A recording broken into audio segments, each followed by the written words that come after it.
एक दूर दराज के गांव में एक छोटा सा लड़का रहता था जिसका नाम अली था। अली को कहानियां सुनने और सुनाने का बहुत शौक था। एक दिन उसके दादा ने उसे एक चाबी दी और कहा, ये चाबी एक ऐसे दरवाजे को खोलती है जो कभी बंद नहीं होता। लेकिन इस दरवाजे के पीछे क्या है, ये सिर्फ तुम्हारे दिल की आंखों से देखा जा सकता है। अली ने चाबी को अपने हाथ में लिया और गांव के आखिर में वाकई एक पुराने दरवाजे की तरफ चल पड़ा। दरवाजे पर पहुंचकर इसने चाबी को ताले में डाला और दरवाज़ा खोल दिया। अंदर एक जादुई जंगल था जहां दरख्त बोलते थे और परिंदे गीत गाते थे।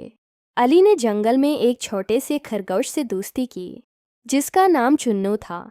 चुन्नू ने अली को बताया कि जंगल में एक खजाना छुपा हुआ है, लेकिन इस तक पहुंचने के लिए 3 आजमाइशों से गुजरना पड़ेगा। पहली आजमाइश में अली ने एक बड़े दरिया को पार किया। दूसरी आजमाइश में इसने एक तारीख गाड़ से रास्ता निकाला। तीसरी आजमाइश में उसने एक पहेली को हल किया। आखिरकार वो खजाने तक पहुंच गया, जो एक जादुई किताब थी। इस किताब में दुनिया भर की कहानियां थीं।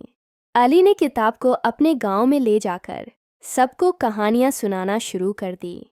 उस दिन से गांव के हर बच्चे को पता चल गया कि हकीकी खजाना कहानियों में छुपा होता है। Hey friends, don't forget to like, subscribe, and press the bell icon so you never miss a fun story.